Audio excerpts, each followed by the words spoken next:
Should I take away my gum?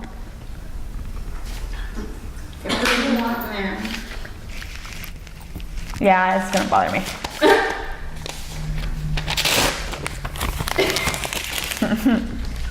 What? Hola, bitches. Welcome back to Que Huevo Chicana.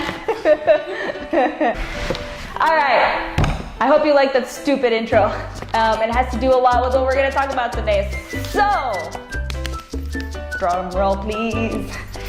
We're gonna talk about telenovelas today. Woo! Wow, I sounded so white right there. Telenovelas.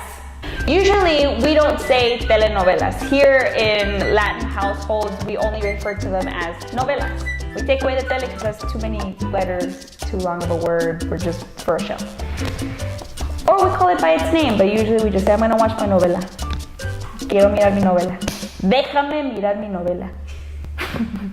So, most of you probably know a little similar, like they like to compare it to soap operas. Telenovelas are a lot of Latin American forms of entertainment. We love watching them, they're addicting.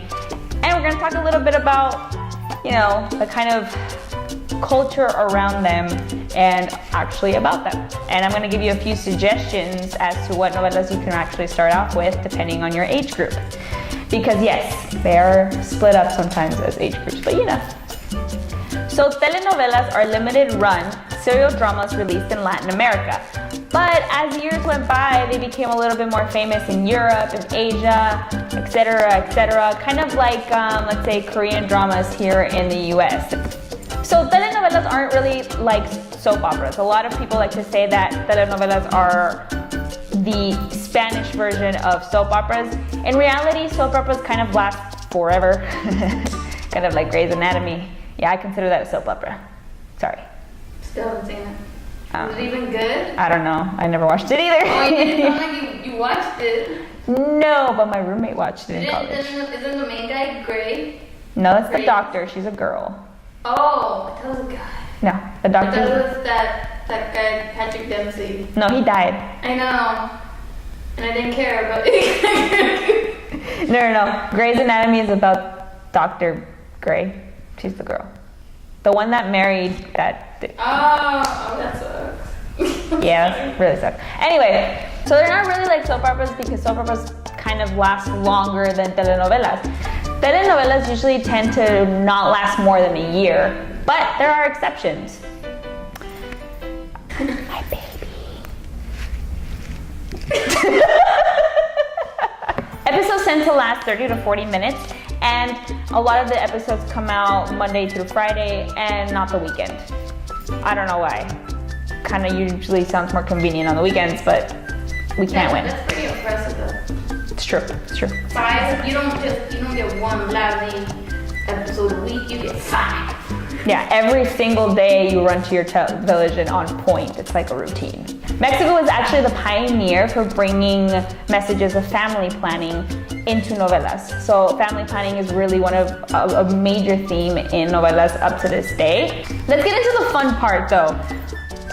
I'm talking about 99.9999999% of novelas have to do with the biggest theme of all, romance, drama.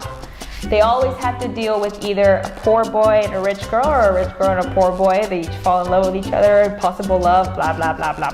So even though novelas deal with more than just romance, they deal from, actually I've seen eating disorders to depression to divorce to infidelity.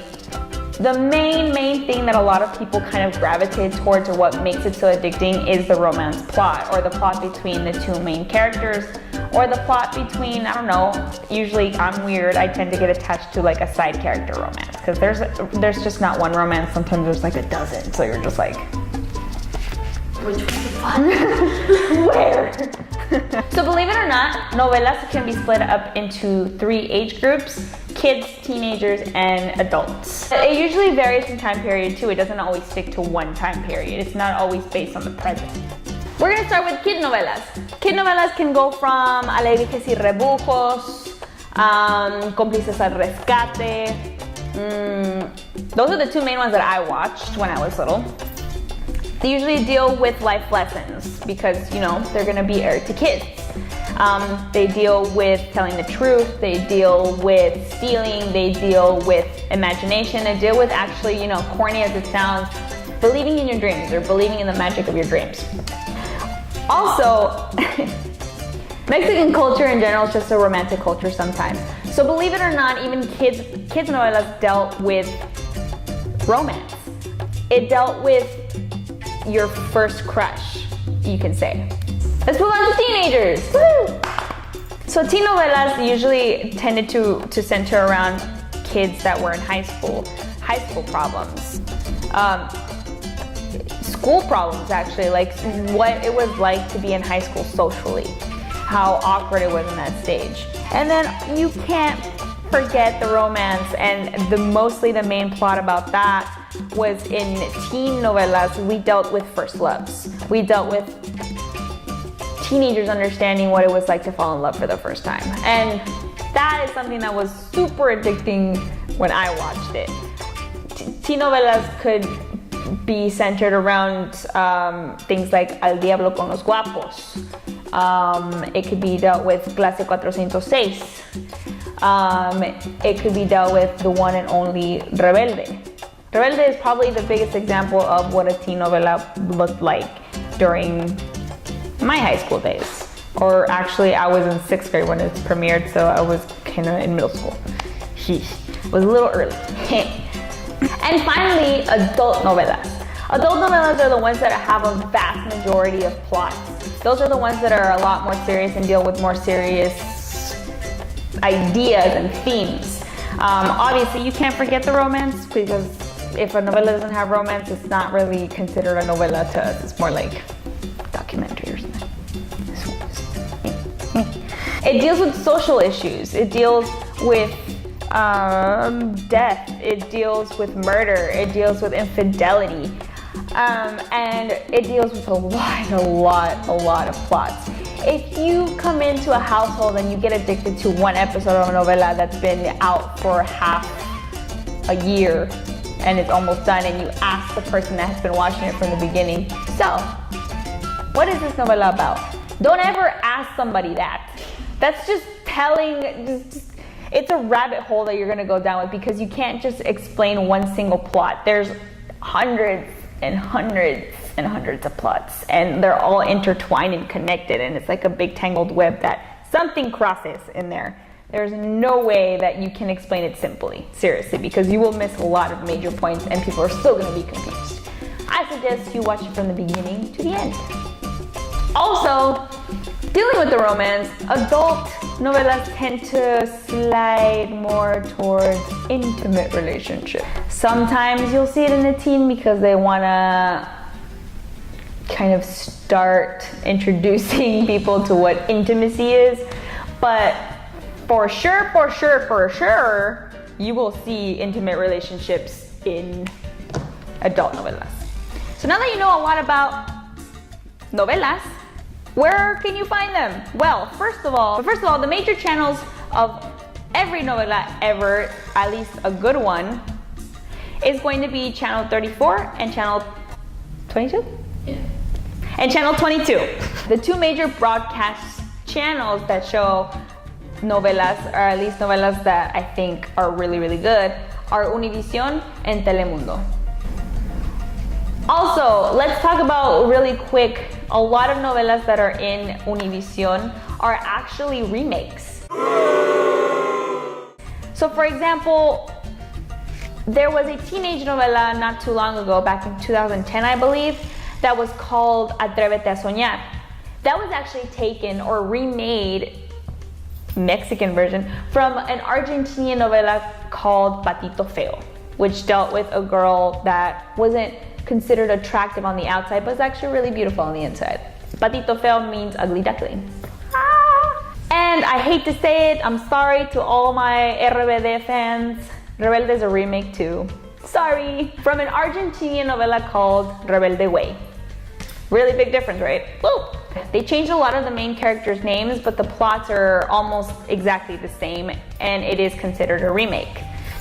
La Fea Más Bella is a remake from a Colombian novela called Betty la Fea. And then, surprisingly, later they sort of remade it into an American style called Ugly Betty, which I saw one episode had nothing to do with either one of those. But, you know, that was kind of weird. Meh. All right, we have come to the end of the video of this big informational video.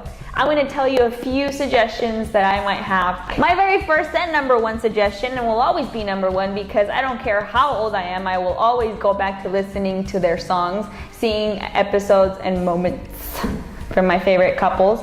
Rebelde!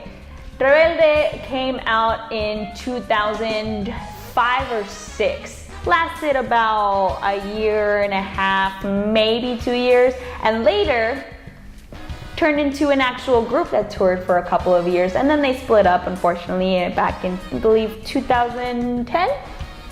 They lasted a pretty long time. Number 2 is going to be Al Diablo con los Guapos. This one premiered right after Rebelde, and it has a lot of the same actors that were secondary actors in Rebelde, which is really, really odd to see them in a different role, but you get used to them. Third suggestion is going to be a very old, very original, and one of my favorite adult novelas ever, and it's going to be Fuego en la Sangre. This one is a must. You gotta see this one. It deals with 3 brothers, 3 sisters from completely different families. Their brothers want revenge on the sisters' families, but they end up falling in love with the sisters. Convenient, right? It's a really, really great novela. It's really old, it's really original, and the theme song is Vicente Fernandez. O sea, who doesn't like that? All right, guys, those are my 3 suggestions. I have a tragedy today. It ain't pajarritos. I have in Arizona, though. It's not gonna taste the same, but you know, I gotta do my intro sometime. All right, bitches, that is it for this video. I will leave links to the 3 suggestions that I just did down below. I will leave trailers if you want.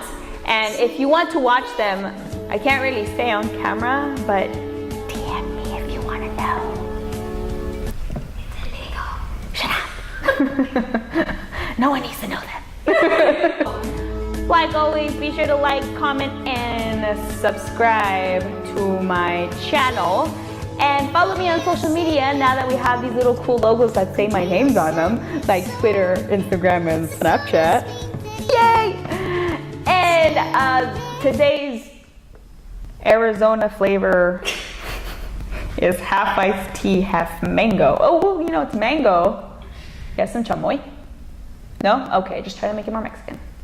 Guess not. All right, that is it for this video. I love you guys so much. I hope you guys have a great day. Mexicana Americana out. What up, bitches? What up, bitches? What up, bitches? He's a pendejo. That's a pendejo. Over here's a pendejo.